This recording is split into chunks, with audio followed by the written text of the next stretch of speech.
Hey everybody, it's GauntletX, and welcome back to another Alchemy Draft of Bloomburrow. Without further ado, let's get into the pack one, pick one, and we've got a sweet card we actually managed to draft before, but we never got to cast this thing. It's a 2-mana 2/1 Flying Lifelink. Every time it attacks, you conjure a Sanguine Bond into your deck that's going to cost 0 and draw you a card when it enters, so you know that you just kind of get that on the board and immediately draw your next card anyway. So it's just like you're randomly going to draw into the ability to make your opponents lose life equal to the life you're gaining throughout the game. Maybe if you get this out early enough and get multiple attacks with it, you could even get 2 copies of Sanguine Bond on the board later, which is nasty. This card seems incredible in a Bats deck, and it's only honestly strong enough to put into literally any black deck, so very happy to start with the cool alchemy rare of the Sanguine Soothsayer. But our main set rare there was really good as well. The Valley Might Caller, the 1-mana 1/1 that gets bigger for basically every on-color creature you play. Pick 2, we get past another excellent alchemy card, and it fits into a black-white deck here. Because it is a white spell, that is the Cottontail Caretaker. It's a 2-mana 2/2, but when it enters, you get to give one of your white creature cards in your hand Offspring 1. So that means that whenever you cast that creature, you can spend 1 mana to get a 1/1 copy of it. That's just a really inherently strong ability to put on almost any creature ever printed, but there's a lot of really good effects in the format, like enter the battlefield effects and stuff that you're doubling up by getting a 1/1 copy on the board. This card plays deceptively well. It is super, super powerful, to the point where despite me wanting to take alchemy cards really highly, it might even be the best pick. It might be pretty equivalent in power level to Intrepid Rabbit and Downwind Ambusher, the other great cards in the pack. Pick number 3, well, here we go, baby. Lunar Convocation, straight into black-white bats. I don't actually love this card that much. It's not that hard to consistently gain life each turn, but to lose the life to actually get the bat tokens, you're going to have to dump mana into this most of the time. So it's a little finicky to get it going and getting those bat tokens, but can be a huge payoff. If there was no competition here, I would slam it and definitely play it, but there is competition. Wix Patrol being the best one. It's great at the top of your curve, giving you a removal spell and a big creature at the same time. And there's also double Glide Dive Duo that are great. Evasive threats that get extra damage in guaranteed. I'm honestly not as high on Convocation as a lot of other people. And yeah, I mean, I've literally never seen the card pop off very well from my opponents or myself. I'm just going to grab Wix Patrol here, which is just really consistently good. Now we get a Nocturnal Hunger, which is great removal. Passing up on a very fun alchemy card, the Vigorous Farming here. Basically, any lands you're top decking are adding a bunch of extra mana, which is pretty fun. But we're certainly not starting anywhere close to green. We really want to be black-white with our picks so far. Pick 5, this is all not great on color. Mousetrap is just not going to be very good in black-white. We just take like a Scales of Shale, I guess. Lifelink Combat Trick makes a little sense here, but it is going to cost a lot of mana since we won't have lizards. I don't think any of the off-color cards are worth speculating on, because really the strongest is like 3-Tree Scribe, which is only good in frogs, and we're not going to end up in frogs.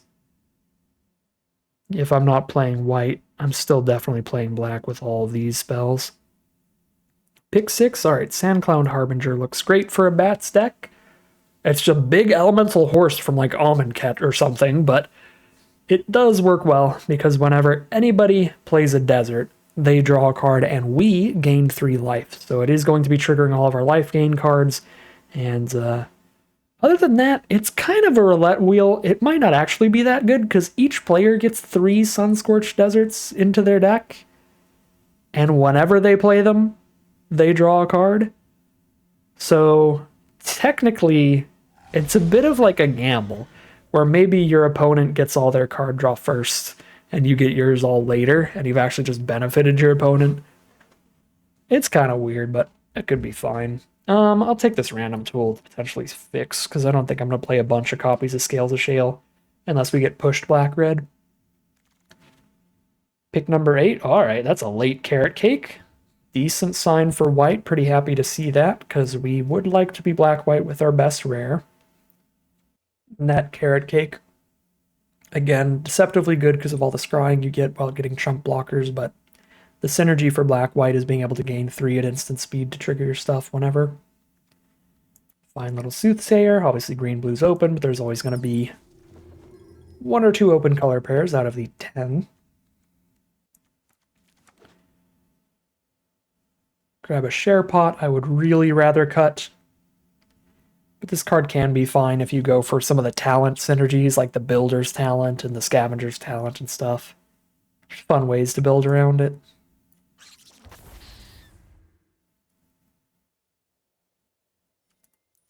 Alright, ideally just not playing... Oops, I don't want to insta-cut them yet, but ideally not playing these. These cards are pretty bad. Ideally not playing that, ideally not playing this, or this. These are non-creatures. This is an okay start, it looks like. Not super happy, not super sad. But I'm just not that excited. Pack 2 is going to have to show us something pretty cool in the first few picks. Those are where you get your really high power level cards. Nice in those early picks. 2 blue-red mythics? How could you do this to me, Arena? I haven't taken a single blue or red card. How can you do this to me? That's so rude. I can't. I can't do it, Arena. Well, Negotiation, Warren Elder, Glide Dive Duo, and Carrot Cake are all reasonable. That's a disappointing open right there. But maybe we'll get past the cool stuff. When people open packs with like double mythic and good uncommons, like you can definitely get past good stuff.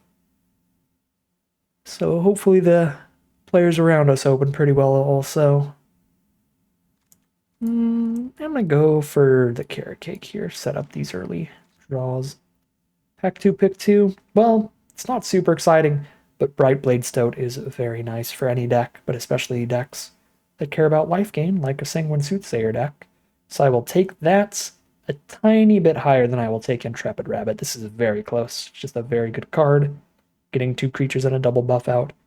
But I would absolutely take Stout over Head of the Homestead here. It's a good card, but I think that's the 3rd best of those for our deck. Pack 2, pick 3. We can go for the Scavenger's Talent really grindy mill game plan. Or if we draft all flyers, we can try to get the Awestruck Signet up to a 5/4 flying Vigilance by playing 3 flyers after this hits the board. That takes a lot of flyers in your deck. So we can decide to be incredibly slow and grindy and go for Scavenger's Talent. We can decide to be pretty aggressive and take Intrepid Rabbit, or we can go all in on flyers with Signet. And I think all these are very reasonable picks, but they kind of lock us in to choosing exactly what we want to do. And really with our rare, I think we want to just get really aggressive with our Lifelinkers, Soothsayer and Stoat starting the curve at 2 mana. I'm going to take Intrepid Rabbit and just get aggro here. Now there's a Thoughtstalker Warlock, which is great at getting aggro. It's a menacing threat that rips our opponent's best card out of their hand. We're taking that over a Saver and a Repel Calamity. They're both good removal spells. That's just an excellent pack in general. Pick 5. Here's another Intrepid Rabbit. I will happily take it 4 mana. Topping off the curve. Beautiful. Pick 6. Moonrise Cleric is super solid for this archetype. Yeah, this deck is really shaping up this pack. And honestly, there are so many decent cards in black and white that it would have shaped up whatever direction we went, really. Maybe not the Flyers direction. I mean, we'd be taking some mediocre Flyers to get that going, but if we went for the like really controlling Scavenger talenty path, we could have taken those Savers and stuff. There were solid options. Wow, if I ever draw a Sanguine Bond, our opponent's going to take so much damage. Now double Harbinger for that gain 3 off of every desert. Maybe even Cottontail Caretaker to make a copy of the Harbinger too. Let's just get super, super lucky and like somehow open up another Sanguine Soothsayer, because it would be hilarious and powerful. Need some more non-creatures. I actually have to play this Share Pot right now. Glide Dive Duo or Ruthless Negotiation. 0/5 drops so far, and this one's like perfect for our deck. But we're also low on good non-creature spells, and Negotiation's fine. It's a good card to mill with your Wix Patrol. Makes it very good when you mill it. I'm still just taking Glide Dive Duo. Oh my god, pick 10 Intrepid Rabbit. I'm very happy to be where I'm at. Just very happy to be in white in general. The Intrepid Rabbits are really good with the 2-drop Lifelinkers. The Brightblade Stoat and the Soothsayer is great. I think you can give it double Offspring as well with the Caretaker. Yeah, I think you can then play a Rabbit on like turn 5 with double Offspring. Wow, pick 12 Saver? We're getting past like the good stuff that we kind of wanted to take 8 cards ago. So maybe our colors are really open here. Oh my god, yeah, Life Creed Duo now pick 13? Okay. Sure. I don't think I saw too many cards that were just like insane for our deck out of that pack. I mean, all the Intrepid Rabbits are pretty up there. But, you know, like no really premium uncommons or rares or anything, but pretty much everything that was good that we saw was just flying around the pod back to us. So that's a really good sign for this final pack. And we're already at 23 cards. That's a full deck. We get to cut all this filler and make the deck really ideal.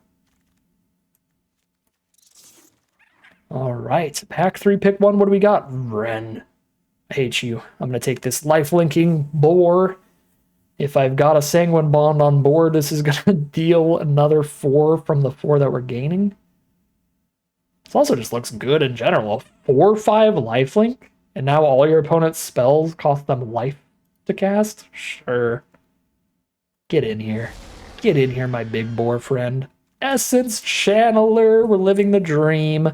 There's 2 Intrepid Rabbits in this pack, so we're definitely going to get another one with how last pack went.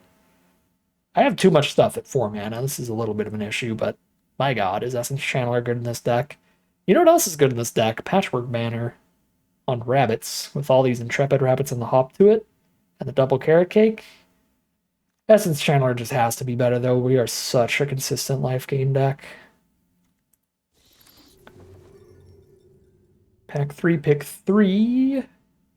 I really like the way that Chittering Skull Speaker works with the cards that care about losing life or gaining life. So it's going to give the Essence Channeler the flying. Plus, we're going to gain so much life. This is just like a 2-mana 1/1 draw card guaranteed. If we get a second copy, it's going to be really, really good.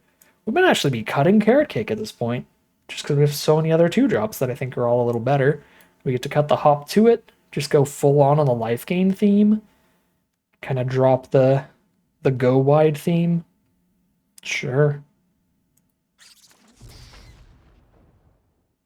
All in on the life gain, where Sonar Strike works great. We're kind of low on removal. We play the Share Pod over that. Definitely take that over Orator. I've got a lot of 2-drops. Maybe taking Duo would be reasonable here still, but I'm going to make sure. Get a little more removal. Cut the Share Pot. Cut the Bell, ideally. Just want like 1 more non-creature spell. Any creatures we take just improve the deck. Well, I'll take Lunar Convocation over Feather Flight or Swordmaster, and I will definitely play it here. I need 1 more spell at least. 2 more if we want to go for a 16-land deck. But I do have a lot of 4-mana stuff, so I don't mind the full 17. I've also got a Mana Sink now, the card draw engine of Lunar Convocation.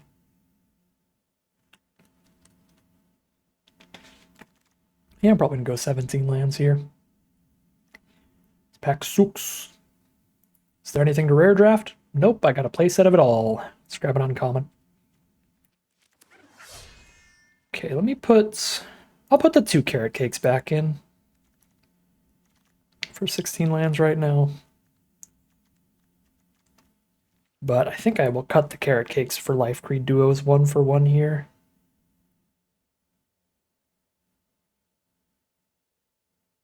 Yeah, that looks best. Another Life Creed Duo over Carrot Cake. Actually, I am still kind of wanting to do the 17 land thing, so I'll just cut the other one. Here's the 17 land double Life Creed Duo deck. Stargaze, one really big card draw spell. I've already got the Convocation kind of filling that role, but maybe it's better than Scales of Shale. I kind of do like it. We've got a lot of life gain here. I think I can drop Scales of Shale. Rare draft and uncommon for Vault Progress. Rare draft and uncommon for Vault Progress. I'm not rabbit responsing.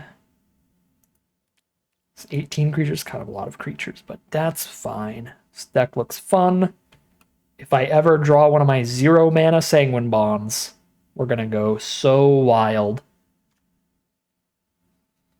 It's going to be the best of it.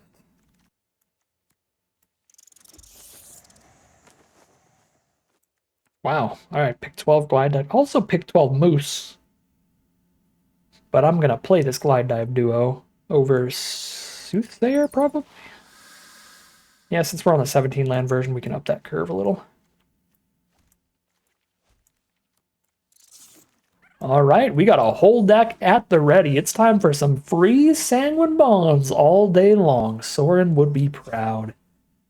Alright, here we are for game 1. We got a mulligan this. All the early spells are white, and all the mana is black. Okay, this is much better. I really want a second black source for this Rot Boar, but I think I am ditching the 5-drop and hoping to find the other swamp. Harbinger makes that a little less likely, but there it is. Look, right off the bat, never didn't have it. But yeah, Harbinger's about to shove a bunch of colorless sources into our decks. Wow. Double Harbinger means we get the 6 life off of every desert played if they don't start killing the horsies. I don't mind it. I mean, I'm going to play Rot Boar turn 4 over the other Harbinger, but these will both be on board eventually.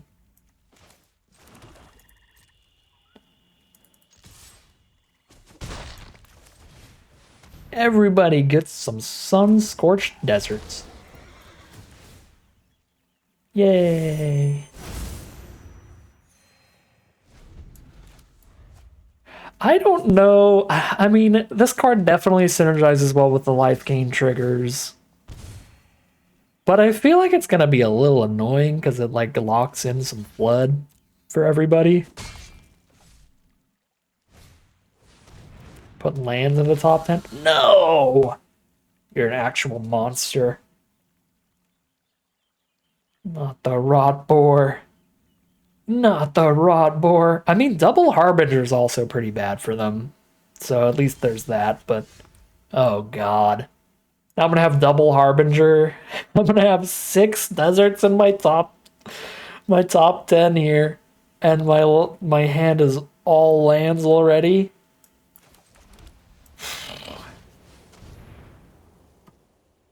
I mean, it does the same thing to each player's deck, so if we flood out, it's not Harbinger's fault. We still would have drawn way more lands than our opponent, because we're both getting all the same amount, you know? Doesn't make it not annoying, though. Not depressing. When any Sunscorched Desert I draw is a draw 2 right now.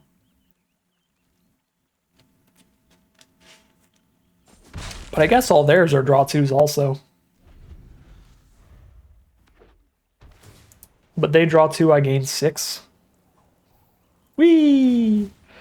And when I play them, I draw 2 and I gain 6.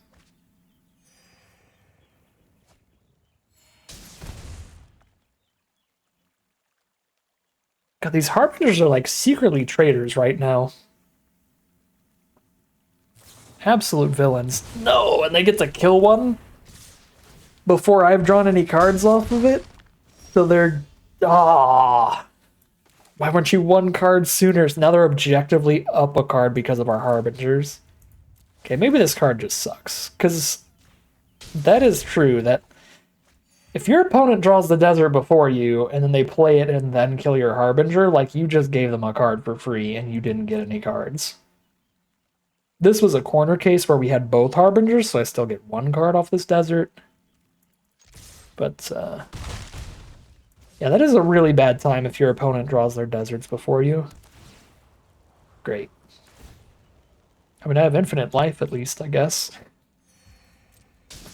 If we had Sanguine Bond, they probably already took 20.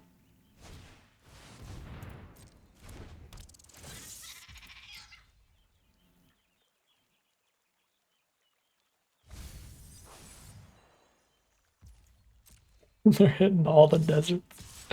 All 6 of them.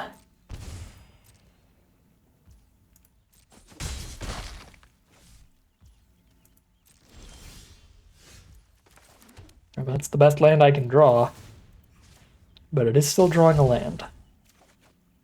Hello. Okay, that's a way better draw. I don't have to hold blockers at all. I can Sonar Strike if they prowess kill with the Light Shell duo here. Yeah, if they don't try to do anything, that's fine. I'm at such a high life total, I can just like bounce off and not hold up a blocker. It's not like the Harbinger blocks anything well in the first place. Bounces 1 of Assassin's damage, but it doesn't block anybody else.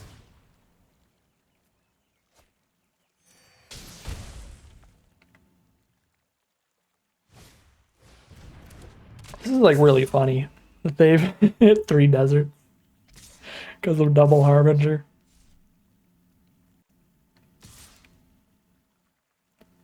I don't think I'm ever going to play this Harbinger again. I'm not enjoying this very much, but it's so funny. I think I'm just not going to cut it. We're just going to run it this whole event. Look at it go!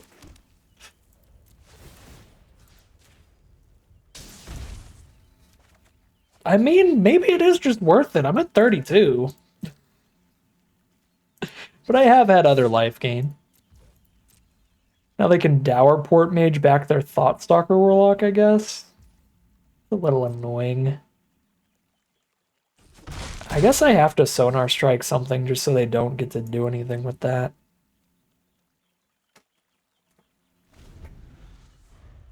But I can Sonar Strike when they declare attacks here. We Sonar Strike the Assassin.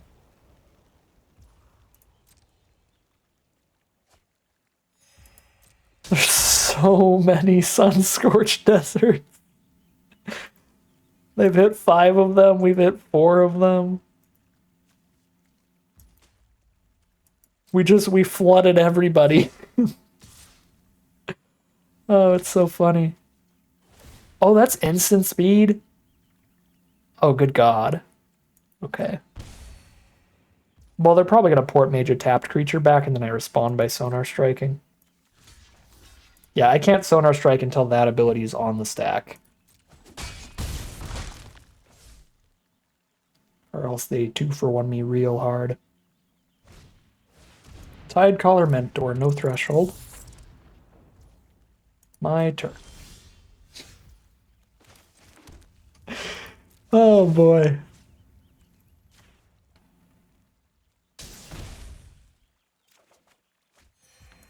Yeah. Harbinger did this to us. But look at those life totals.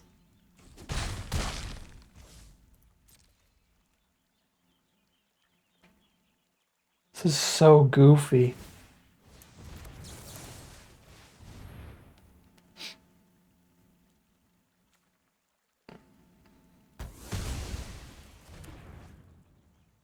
Well, that went decent. We're just stranded in the desert. Let us out, Harbinger. Please. We're dying of thirst, dehydration. We can't escape. Oh no.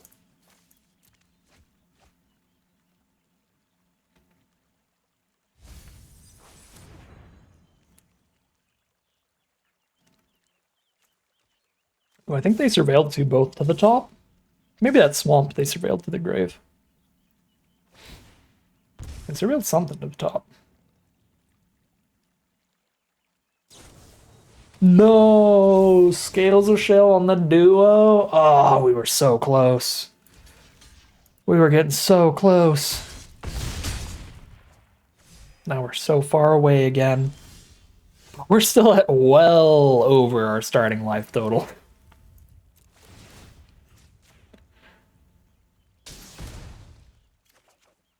Oh my God, well that's all the deserts. There's 6, right? 1, 2, 3, 4, 5, 6. They hit all theirs as well, 5, and then they surveilled the 6th.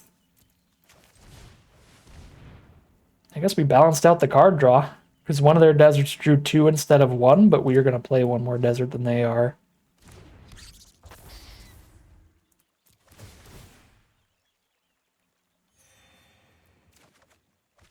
Hello! Oh, that's good. I've already lost life this turn, so I don't even have to do the pay life thing. That is so good with Harbinger too, because this giant pocket of life I have. That's like unstoppable here. Well, it is stoppable. There's some crazy cards in the format, but generally very good. Well, I cannot replay Glide Dive Duo right now, but that will be an excellent cast on a future turn. You know what's very, very funny? If I don't have the mana to pay life into drawing cards off of this, I can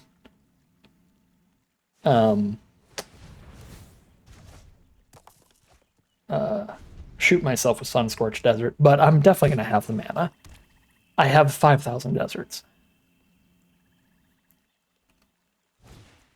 Okay, return a non-land permanent.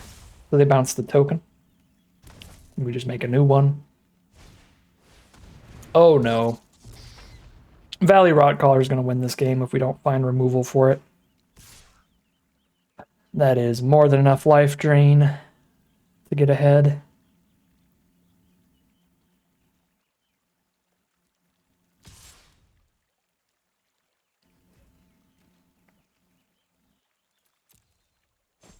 I'm not going to block till I have played my last desert.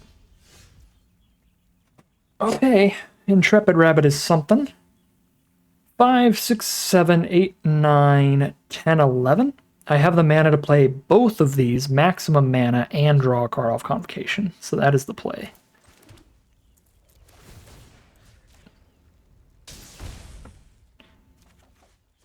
Okay. I'm gonna try for lethal here if they don't have a trick. But I guess it is lethal either way. So it's better to play another flyer and try for lethal. Would have one less mana than I thought I did.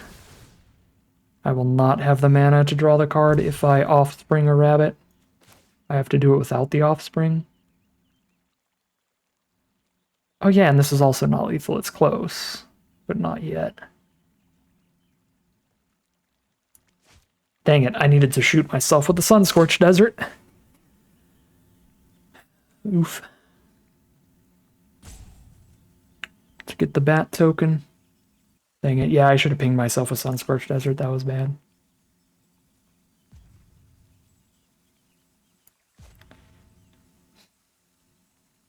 I think I offspring this. Over 1 less damage, get a bat. I mean, it's 1 less damage. Yeah, 1 less damage, get a bat. So we'll draw the card first.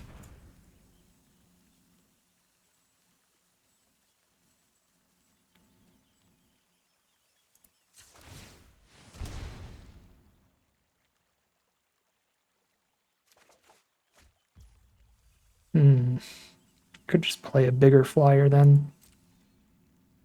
For 1 instead of 2. And then double Intrepid Rabbit next turn with 4 total flyers to choose from. One of them may be getting Tidecaller mentored.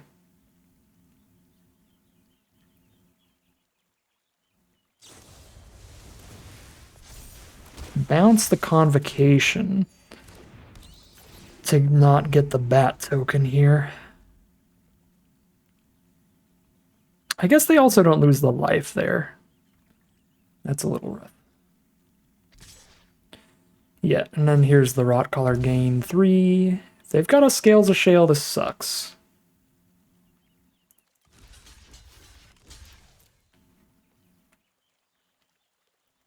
Oh, they just put it back in their hand. Yeah, that's pretty good. Put it back, recast it, keep draining that way. Still got a lot of flyers. I still got a lot of flyers.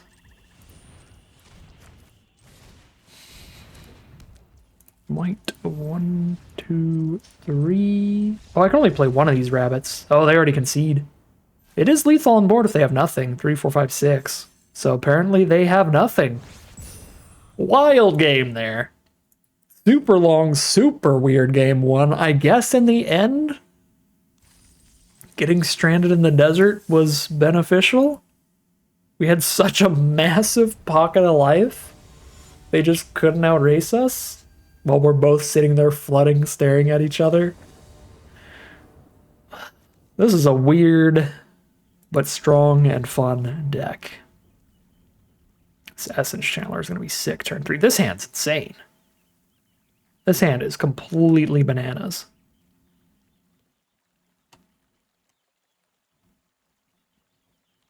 We have the Stoat, the Channeler, the Convocation, the Skull Speaker, and the Rotboar. Every single one of these is one of our best cards. Skull Speaker is probably the weakest, but it's still definitely good, and it gives us a way to lose life for both of these to trigger. We definitely start with the Stoat so that the turn I play Channeler, I am getting a counter on it. But we start with turn 2 Channeler then, so that I get as many counters on it as possible. And now turn 4 Rotboar is going to be the line. Just as much pressure as possible here. I guess I can play a single really beefy 4/5 lifelinker, or I can, hello Harbinger. I can Convocation plus Skull Speaker, which is interesting.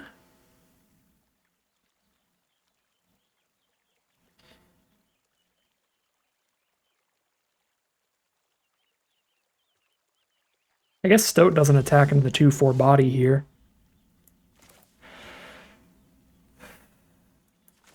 Let's draw the Sunscorched Desert card.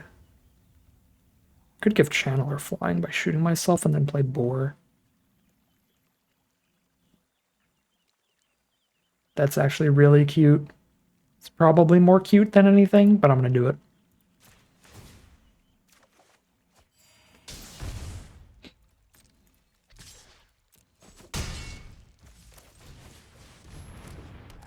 Do the Boar line then. 6 mana is going to be our solution to this Harbinger to get the Stoat in.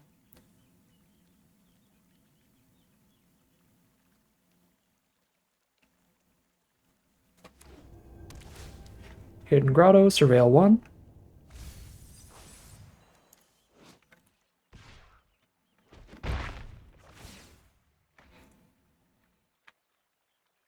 Shuffle your hand, graveyard, into your library, draw 7. But they have to give me a heuristic study to do it. It's probably worth it. Seems pretty good. Ooh, Sanguine Soothsayer is very good. I don't have the mana for Wix Patrol yet anyway, so Soothsayer is clearly the play.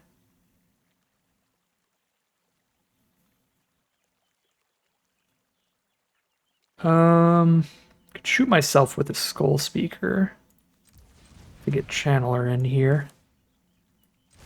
And then I have to choose between Convocation and Soothsayer, actually. It's a little bit of a rough choice.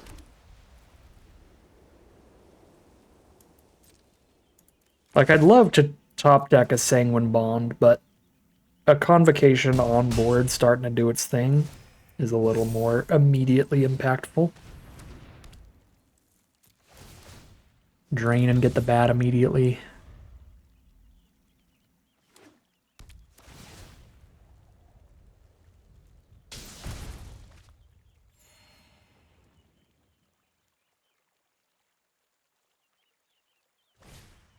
Driftgloom Coyote to exile Channeler or Rotboar. Rotboar it is. Guess I'm killing the Coyote now. With a Wix Patrol. Intrepid Rabbit, hello there. Yeah, I guess Stoat's really not getting in again unless I Rabbit here. I could Rabbit and Soothsayer. 4 power first striking Stoat's kind of big.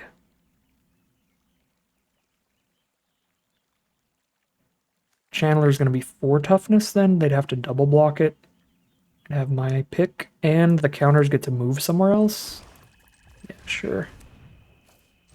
Since I can move the counters somewhere else, we'll do this here.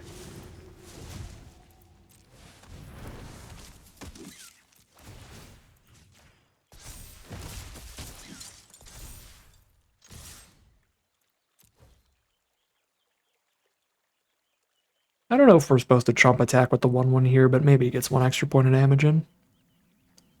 Since they have to double block Stoat. If they want to kill that.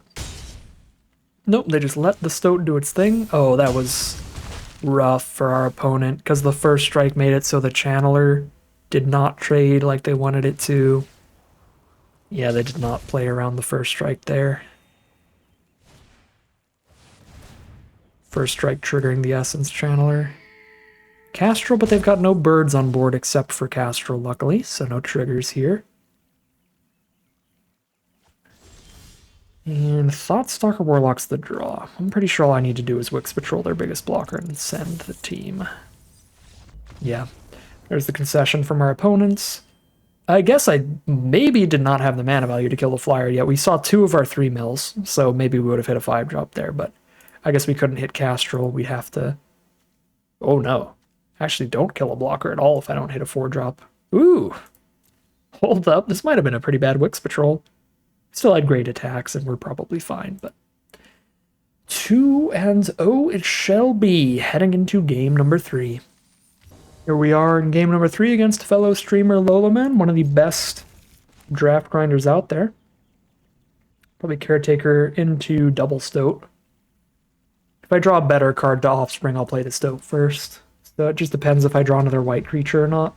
Stoat's not the best card to Offspring. A 1/1 first strike lifelink's not that impressive. Offspring Life Creed Duo better? Just in the interest of getting Stoat out immediately, it's probably fine. Yeah, a 1/1 flyer is probably better than a 1/1 first strike lifelink.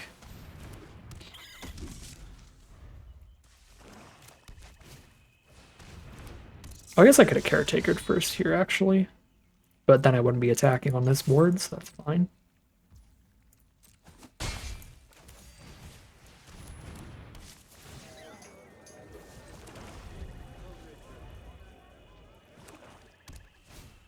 Daggerfang Duo, sure. Stoat still looks incredible.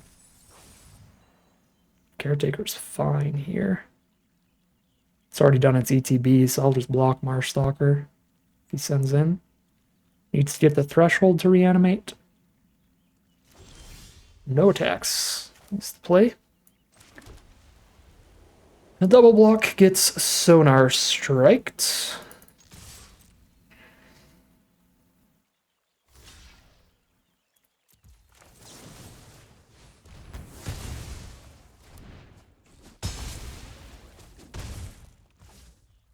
A little greedy to hold off on Life Creed Duo, but I'm going to do it anyway. Get the 2 creatures. Oh, Lolamon's just stuck on mana. Well, that's disappointing.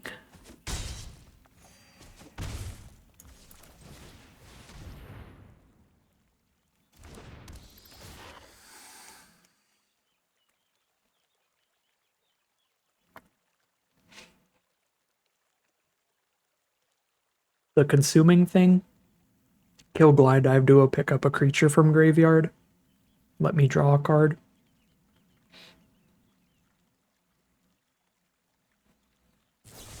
Yep, Consumed by Greed is what it's called. Alright, well this is great. 2-drop and 3-drop next turn is going to be awesome. Black-green, so Lola's stuck off of the green here.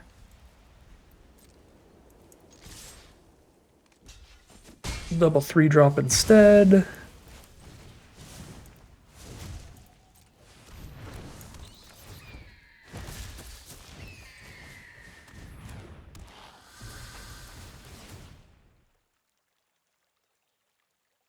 Bunch of great black spells. But they're 6 mana. I mean, Lulaman's just dead. I don't really think it matters. There's the green source. That's a 1 blocker.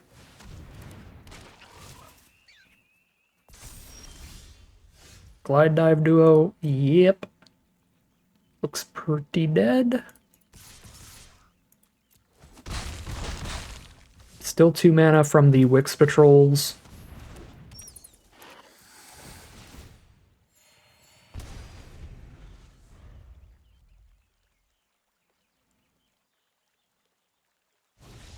All right. That is it. Just some rough draws from Lola there. Not too much of a game. And we are 3-0 heading into game 4. All right, here we are on the play with the double Harbinger again, but this time we maybe draw a free Sanguine Bond and just drain our opponent for so much life. I mean, this hand is, like, obviously a keep. Because if we hit a land, we just Warlock turn 3 too, as another great play. If they don't kill Soothsayer immediately. Alright, first draw is not a land, but what about second draw? Please, I beg. I beg. Do we play Harbinger just to make it way more likely to draw lands? Just shoving 3 deserts in the top 10? I kind of want a Harbinger first. Instead of Thoughtstalker Warlock. Just to up the land count in the deck here. It does make it less likely to draw the free Sanguine Bond, which is not, like, perfectly ideal.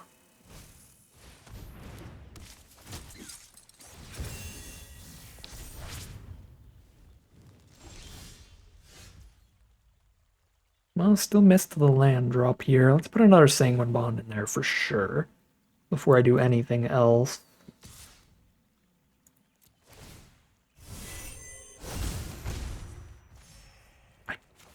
I really want to see what they're up to here.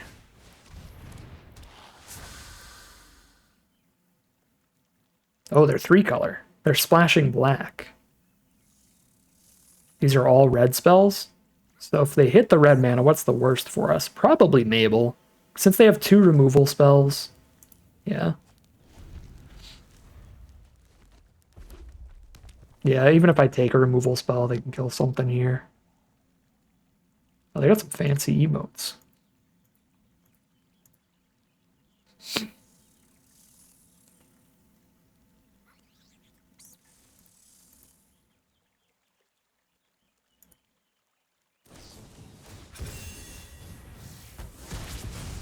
Alright, there's the Rabid Gnaw.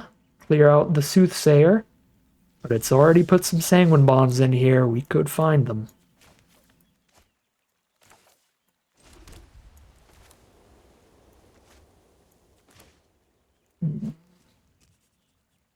I shouldn't have played land yet, because I could have went Skull Speaker and then Desert if we hit it.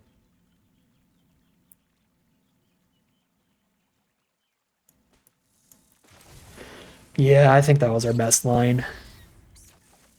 Oh, beautiful. Oh, let's go. And there's the Desert. Dang it. Yeah, I messed that one up. But now we can double Harbinger with a Sanguine Bond on board. Play the Desert, hit for 6. This is so cool. It's evil alchemy nonsense. I mean, they kind of have to assault the Harbinger. Harbinger Sanguine Bond is just that threatening, right? Yeah. I'll still have the second Harbinger.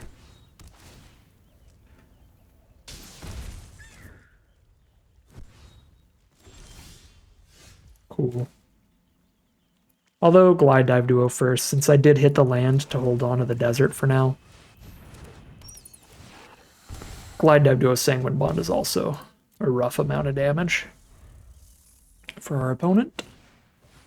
There's the Meadow Guard. Put their combat trick in hand that draws them a card.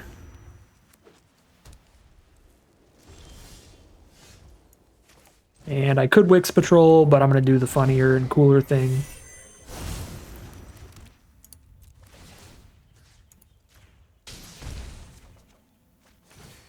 Boom. Just start shooting off the Desert life gain.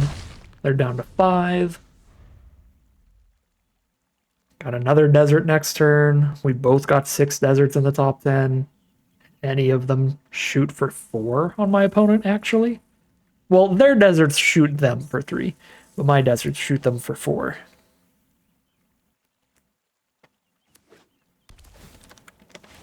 That's gonna hurt.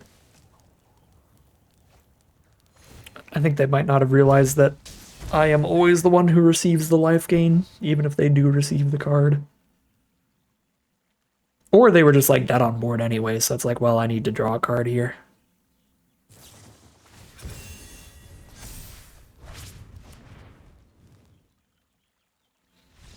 There's the concession. All right, just more rough mana from our opponent, to be completely honest with how that game went. They were a Boros deck splashing black, and they didn't have the main colors in the opener, just the splash colors, so no Mabel mana. That hand was real threatening with the right colors, but they did not draw into them quick enough, and we got to do our nonsense here, so it was cool to finally do the Sanguine Bond thing. The Sanguine Bond at any time in our deck's gonna be disgusting, but especially with the double Harbinger. So, super cool game for us, even if it was not that interactive or actually that impressive in the grand scheme of things.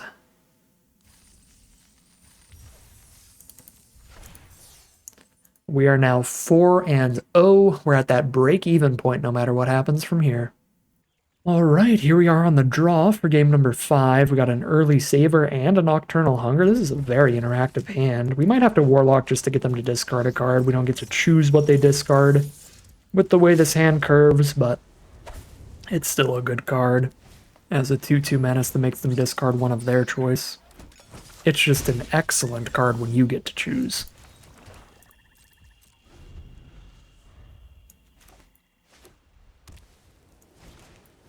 All right, we got our 3-4-5 curve set up. I might savor here just to fit into the curve since we've got that Nocturnal Hunger anyway. Yeah, let's maximize our tempo here using all of our mana in the next 4 turns, sorry. Turn 2, turn 3, turn 4, turn 5. Since I already have all these plays locked in, I have like 4 more draw steps to hit something else for when we're done doing all that. So it's fine to blow the saber early in a position like that. 1 card in their hand. Do I need to Hunger the Host to make sure they don't get any card draw off of it?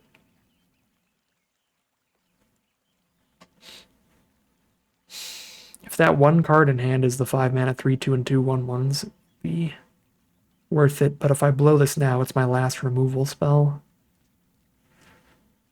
This could be a little sketchy, but I think it's probably worth it.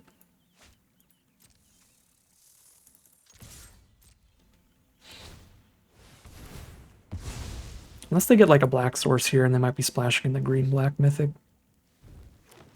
Okay, yeah, they're just a green-white deck. I think we kill Host against a green-white deck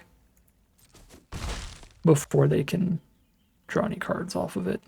So I actually just pass to them. And then when they try to get the cards off of it, we kill it. Okay, they aren't trying to get the cards off of it. Well, I still kill it.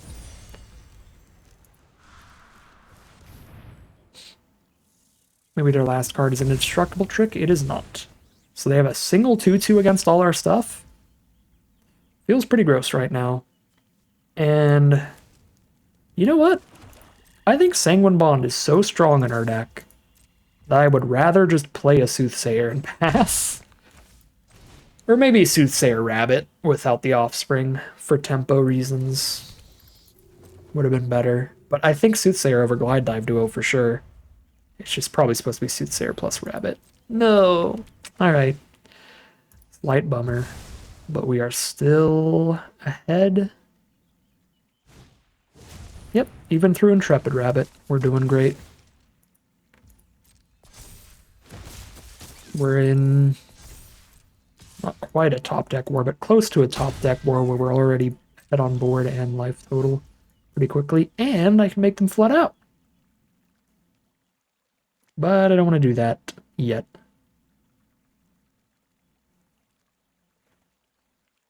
Yeah, let's stop all their attacks first. Well, if I top deck a 7th land, I could go Harbinger and Rabbit in the same turn next turn if I duo first. Sure. Oops, maybe we double spell next turn.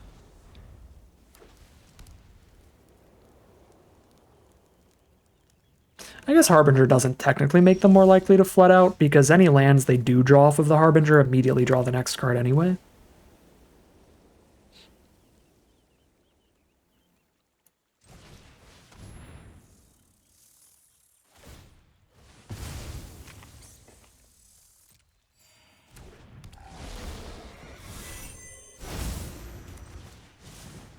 Gonna give us a really nice pocket of life gain. So we're just not worried about life total at all anymore. More damage to double buff the Warlock here, because then I get in for 7, or kill a 3-2 and 1-1. Alright. That works too. That's a little less damage, but it wipes out most of their board. There's Tingle Tumbler with no tokens on board. Can still keep making the Bravekin duo bigger, but slowly. Moonrise Cleric's a great draw. Flyers are excellent here.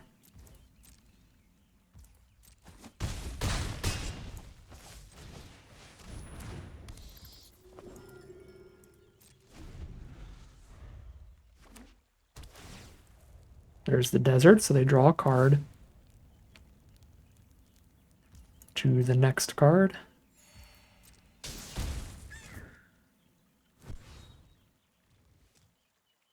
Tumbler the duo again. Alright, send a message. You got me. I'll take 3 and crack back for lethal. That is 5-0 as we head into game number 6. Here we are now for game 6. I don't think we can keep this. If I immediately top deck a Plains, it's great.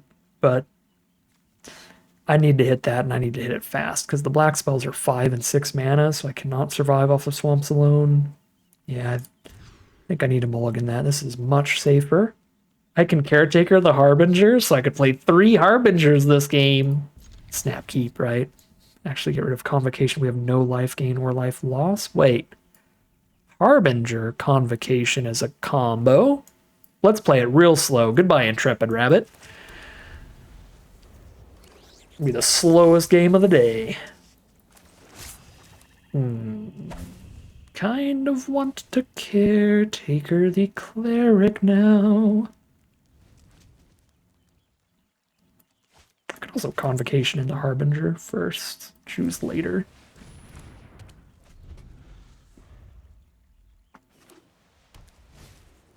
Baker's Bane duo. Alright. Harbinger Convocation Wombo combo is set up. If I draw any deserts, I shoot myself, and that fully triggers Convocation, and we get a bat.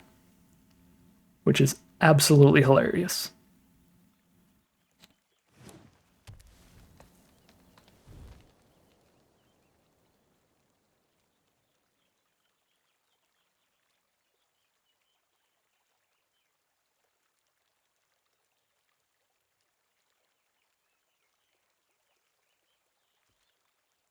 Send the 2-2, and that is a snap, no blocks. Banishing Light. And that's probably a net positive for them to get rid of Harbinger instead of Convocation. But either is kind of sad for me. How badly do I want to gamble on top decking land 4? Because if I Caretaker the Cleric and then I don't hit land 4, that's very depressing.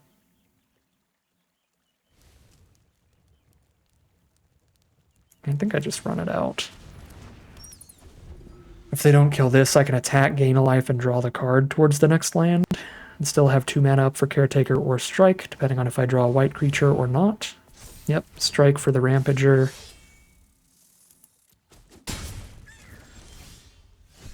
Okay. This better be a land off the top at this point. We just need it. Alright, I guess we die. I can't block anything well here anyway.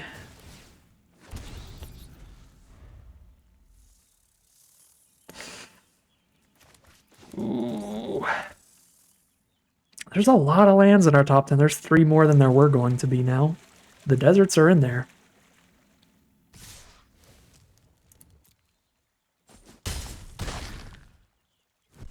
All I need is to cast a Sonar Strike, and that's a lot of breathing room, so... Man, oh, if we hit the land, this turn would be so good. Counter the Longstock Brawl and gain the life. Oof, there it is. You're too late. I can't gain life right now unless I Sonar Strike right now. Is it worth it to desert myself and Sonar Strike the Rampager? They still have 4 mana up. Maybe they had the Brawl and a trick to save something from Sonar Strike with the Brawl.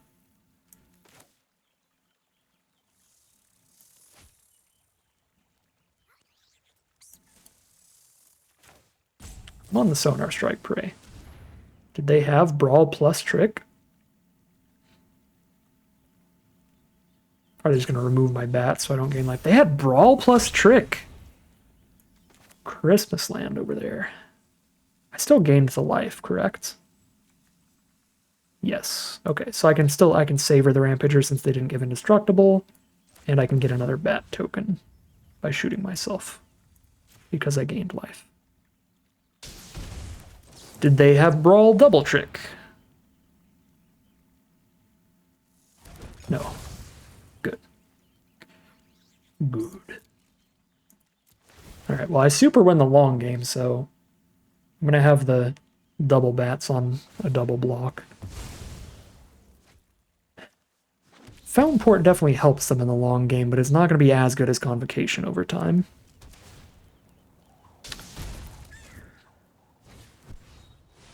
Yikes. Wow. The Coyote, that's going to be a 4/5 because they exiled a small creature. And that gets the attack in, and that expends. That is excellent there.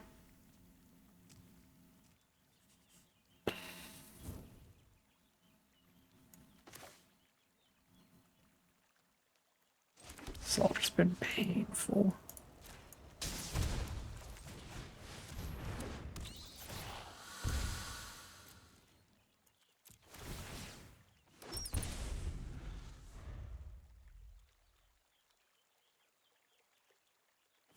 If they run out of spells, they can't attack with Coyote here.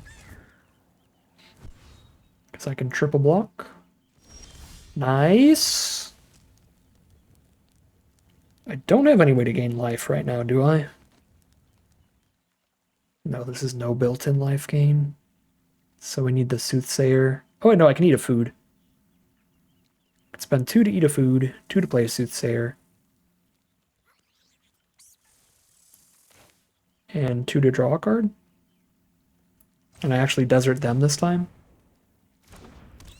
Because I'm losing life from drawing a card.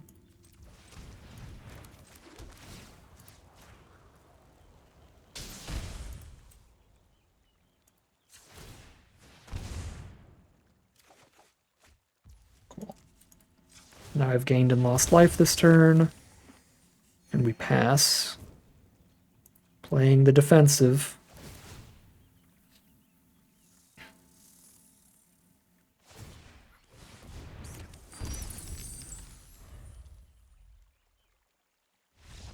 Concession from our opponent. Lunar Convocation is too much. And the Sun-Scorched Desert synergy is so funny. We shot ourselves in the face twice for value. That's what we call Magic the Gathering, baby. We are 6-0, undefeated all the way into the final boss. This could be the final game of Magic for today if we grab a victory here.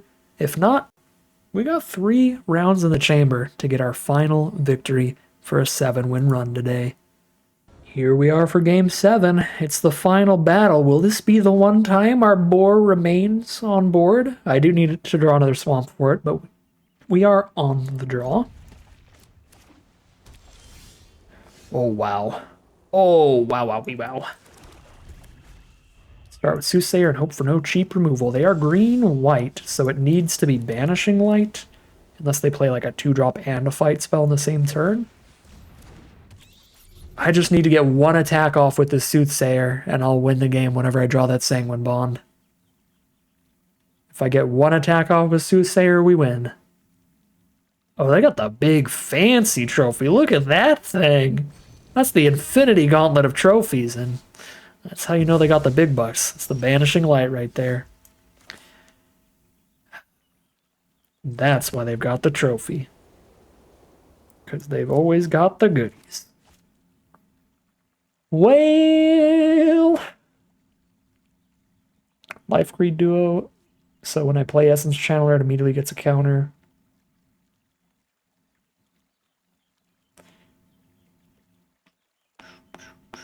I'm just going to be depressed about the loss of Soothsayer before one attack. I mean, I said it. That was like the only card I think they could have had there. That was likely at all. Because all the green removal needed a creature on board. God, that's so disappointing. Oh, God. Crap shooter here and a white source over a black source is pretty devastating. I guess I can Nocturnal Hunger this scrap shooter to clear a path. And that's it for the turn. I'd rather get the Channeler down, I think. It's going to have at least one counter on it, which means whenever it dies, it's going to move that counter over. If it doesn't die, we get to Intrepid Rabbit next turn. And that's pretty wild. 2 more Channeler counters. 2 Rabbit +1/+1s.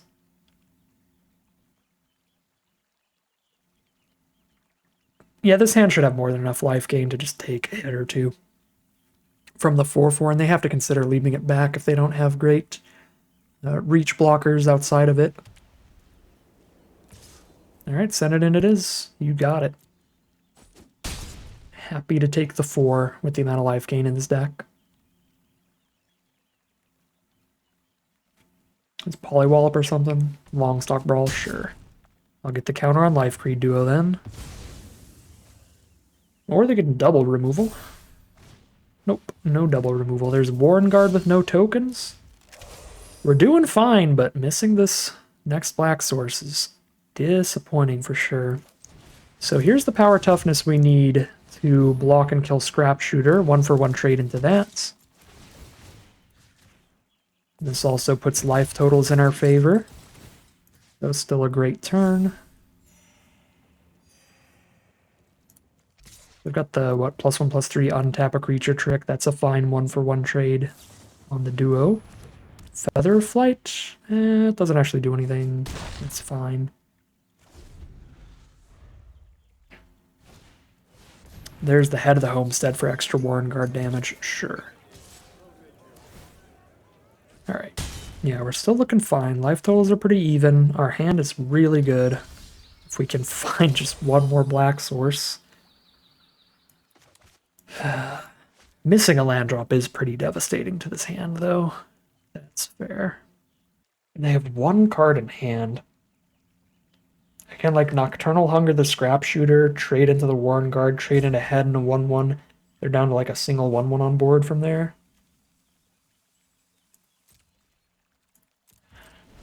Seems fine. 1 card in hand and a blind draw. It feels like combat tricks that save something from Nocturnal Hunger are pretty unlikely, where it's better to wait for their attack to have all the information here before we do our thing. Okay, so yeah, it looks like it's just going to be Nocturnal Hunger, the Scrap Shooter then. Yeah, and if they don't play any tricks there, then they don't have any tricks to save from Nocturnal Hunger, or they would have used them there on their flyer. Oh. Super glad I waited to have all the information, because that can't stay. 15? Food token's not crazy for a green-white deck. You can have it.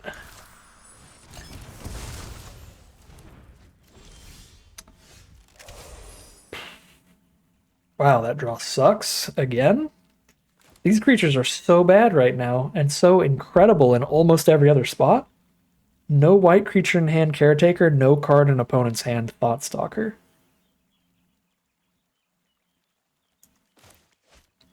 They have 6 mana up. Anything they draw is immediately going to get cast. We just have to play the world's saddest Thoughtstalker Warlock.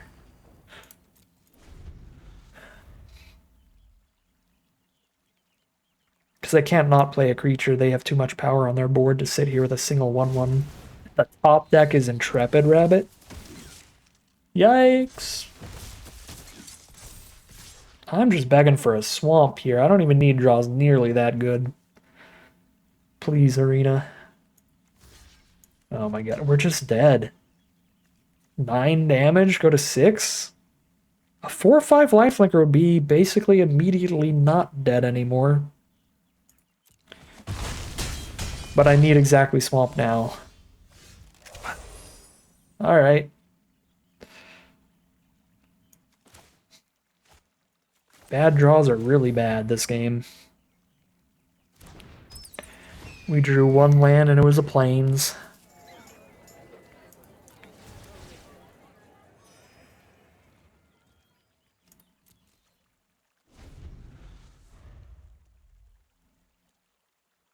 Technically, I might not quite be dead here, but I have to trump so hard that even if I hit the swamp next turn, I don't think we're in this game anymore.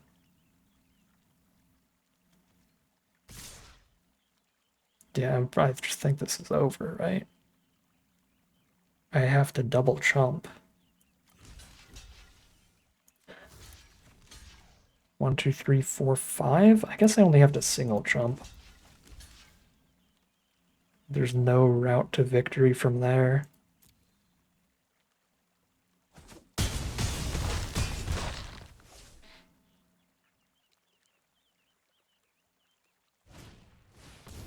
Oh, I should have blocked the 1/1. I don't know what I was doing there. Doesn't matter, because wow. Alright. Arena wants us to stop winning. That's fair enough. But a very disappointing ending to the win streak, because there were two ways that game could have easily been a victory. One was that we get to declare a single attack with Soothsayer, and two is that we just draw a single swamp on curve. If we played this on curve, and if we had the mana for these, we could easily turn that game around in the end. But at that point, we missed on the swamp so long that even if we did hit it, we had to make too many bad like chomps and losses in value to where it was going to be brutal. But yeah, had we hit it just exactly on curve, we would have been pretty much in the opposite position. Disappointing draws. 6-1 it is, heading into game number 8. All right, here we are for round number 8. Hopefully the final boss. We were 6-0 into 6-1 now in this game. Really want to top deck a white creature for the caretaker, but this time we've got the double black for the boar on turn 4 guaranteed. So that's nice. Come on, white creature. Dang. Alright. Just a 1/1 here. I have no 3-drop. I can wait at least one more turn on the caretaker, I think. But if they play like a 2/2 or a 3/2 or something, and I don't draw anything good, I probably have to play this and just trade off on blocks into that. Oh! Primal Guttural Rage has spawned. Remember last game where we had to Thoughtstalker Warlock against our opponent's empty hand, because that's just our draws? I never get to play with my Rot Boar. I just don't get to do it. I mean, I did put it on the board like twice, but it died each time pretty quickly. Looks like this time it's not even going to touch the board. Alright, we drew a white creature just in time. So at least there's that. The issue with this is even with double offspring, I kind of need to play this on turn 4, so I still kind of got no caretaker value. Because if I don't draw anything else to do next turn, then we're just running that out. Ooh, Fountain Port Charmer is a really good card, even without the offspring trigger, making all your creatures cost 1 less. Stargaze is risky here. Go to 15, draw the best cards out of the top 2. Yeah, no, we're just on Rabbit. We're just on Rabbit. I'll use the fancy offspring, though. I'm using the purple offspring. I think I might have not clicked on the purple offspring. I don't actually know. I hope I used the fancy offspring.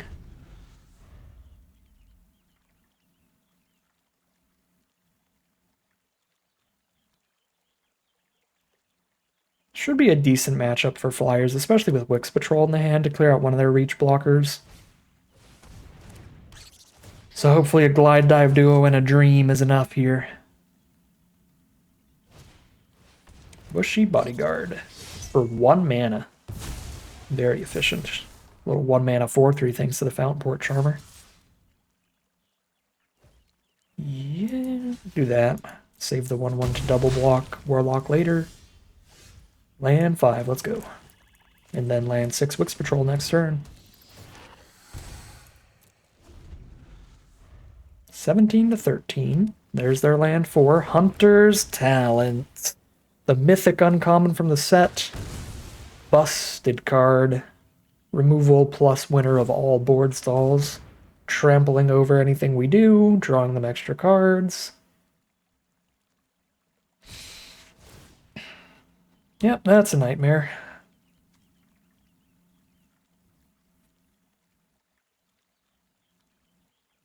I suppose Wix Patrol's going to kill the 4/3, so we do this. And then hope to draw straight gas for the rest of the game to break through this Hunter's Talent. When we know their hand is all spells still.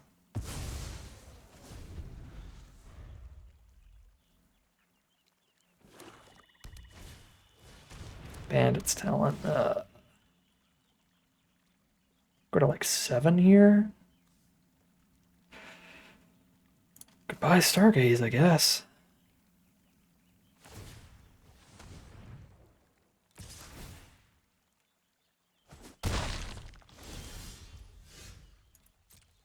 Yeah, Bandit's Talent is unfortunately very good right now.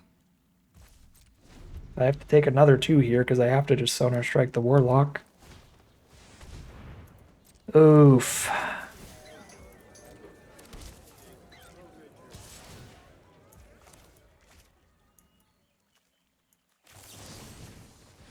Go to 2 or go to 3 is the choice.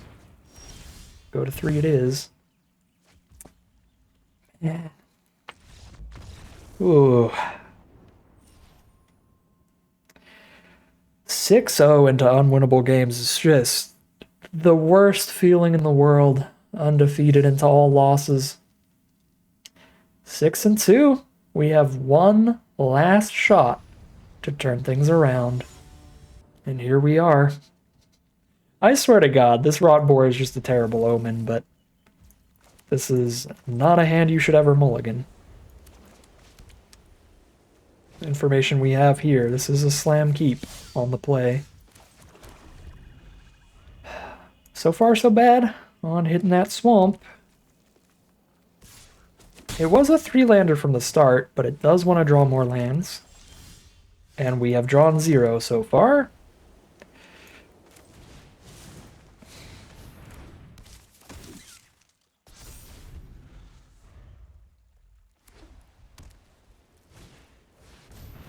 Oh, Lord Almighty. Just Heirloom Epic for free now. This is a 3-lander.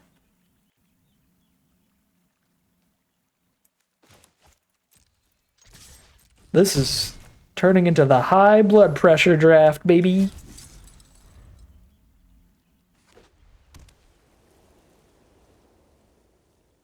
I blew all the luck in those early rounds, apparently. Not even blowing all the luck. Like, this is statistically horrible luck on a 3-land keep. These last couple games have been pretty bad luck, too. The middle game, probably the most average of them all. But our first loss into this game was pretty rough. 3-lander, missed 3 land draws in a row. But here it is. Yeah, Stoat doesn't get anything done here. Because we gotta play the Rot Boar. And it's just gonna die. It's going into exile forever. Like it always does. Nice from our opponent definitely means they Banishing Light it here. Maybe not. I assume the nice from our opponent means that it's very dead. Another Heirloom Epic draw. This Heirloom Epic has been filthy. None of those cards could be getting any attacks in anyway because of the Brightblade Stoats. They're just like straight up drawing like 4 cards off that. At pretty much no cost. It's Bushy Bodyguard with the Offspring. Oh my god, Bushy Bodyguard with the Offspring for only 2 mana because of the Charmer, and then a 1-mana Druid, and now a Cottontail Caretaker. Oh, and we're missing lanes again. Who needs a glide dive duo?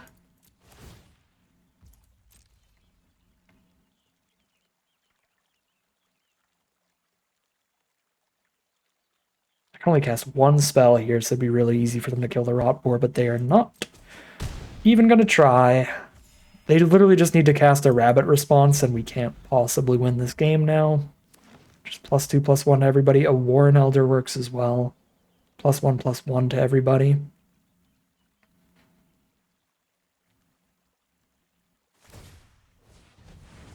There's the heirloom epic still popping off here. Phineas, whenever it attacks, put +1/+1 counter on each other creature control that's a token or rabbit. Alright. Annihilate my soul. That's what Phineas says. Whenever Phineas declares an attack, your opponent deletes Magic Arena from their PC. So definitely a hexproof trick here, but then we can hunger it next turn. Sure. Okay, not a hexproof trick, but still good enough to save it, which is frustrating. I'm so choked on mana, I'm just gonna eat this food.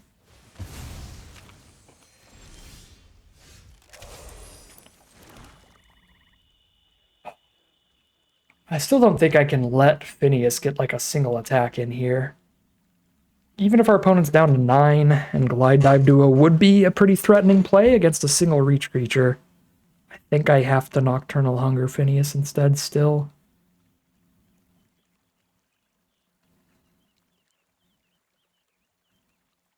And then we try to Glide Dive into the victory slowly.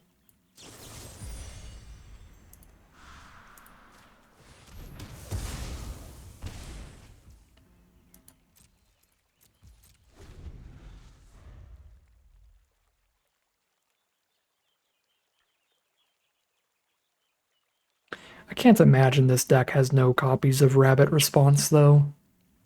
I'm pretty sure they're just going to epic into it and we're going to super die soon.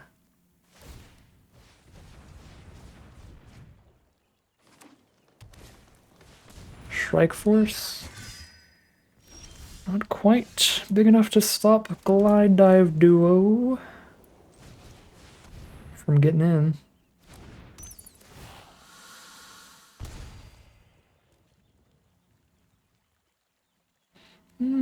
Making their spells cost a life isn't terrible, but Rotboar would super die.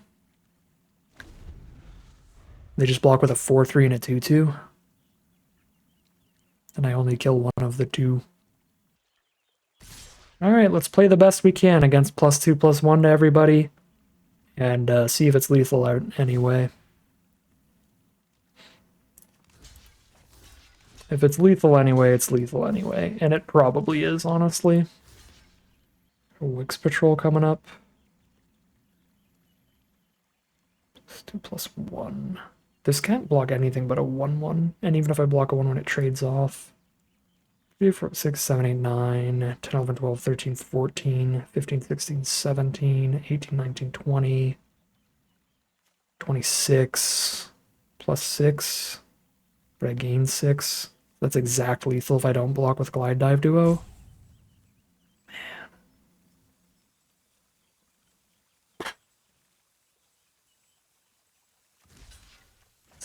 It's damage, I stop with it then. And then I barely survive. Great. I might actually wait. This might actually be legitimately great, because I did block in a way to keep 6 power on board, because I kept the Stoat and Rotboar around that spell.